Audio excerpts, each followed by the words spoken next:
விஜய்க்கு காதலி, மனைவி, அம்மா அப்படின்னு 3 கதாபாத்திரத்திலையும் நடிச்ச ஒரு நடிகை இருக்காங்க. அவங்க யாருன்னு உங்களுக்கு தெரியுமா?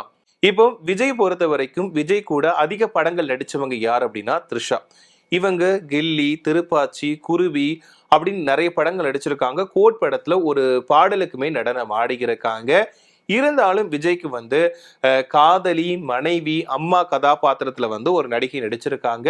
அவங்க யாரு அப்படின்னு பார்த்தீங்கன்னா, அவங்க தான் புன்னகை அரசி சினேகா. இவங்க வந்து வசீகரா படத்துல ஃபர்ஸ்ட் ஆரம்பத்துல விஜய்க்கு தோழியா இருப்பாங்க. அப்புறம் காதலியா மாறுவாங்க. அடுத்ததா மனைவியாவும் நடிச்சிருப்பாங்க. இதுக்கப்புறமா பாத்தீங்கன்னா கோட் படத்துல ஸ்னேகா அண்ட் விஜய் 2 பேருமே ஜோடியா நடிச்சிருந்தாங்க. இதுல விஜய் வந்து 2 கேரக்டர் நடிச்சிருப்பாரு. அப்பா விஜய், பையன் விஜய் அப்படின்ற மாதிரி நடிச்சிருப்பாரு.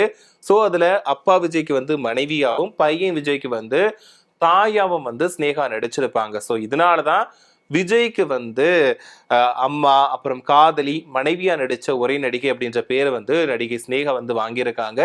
இப்போ அரசியல் வந்து பரபரப்பா இருக்கக்கூடிய நிலையில இந்த ஒரு விஷயம் வந்து கொஞ்சம் சமூக வலைதளங்கள்ல வைரலா போய்கிட்டு இருக்கு. சோ இத பத்தி நீங்க என்ன நினைக்கிறீங்க அப்படின்ற உங்களோட கருத்துக்களை மறக்காம கமெண்ட்ல சொல்லுங்க. அது மட்டும் இல்லாம விஜய், சினேகா இவங்களோட ஜோடி பொருத்தம் உங்களுக்கு பிடிக்குமா அப்படிங்கிறதையும் மறக்காம கமெண்ட்ல சொல்லிடுங்க. அது மட்டும் இல்லாம குறிப்பா வசீகரா படத்துல உங்களுக்கு பிடிச்ச பாடல் எது அப்படிங்கிறதையும் மறக்காம கமெண்ட்ல சொல்லிடுங்க.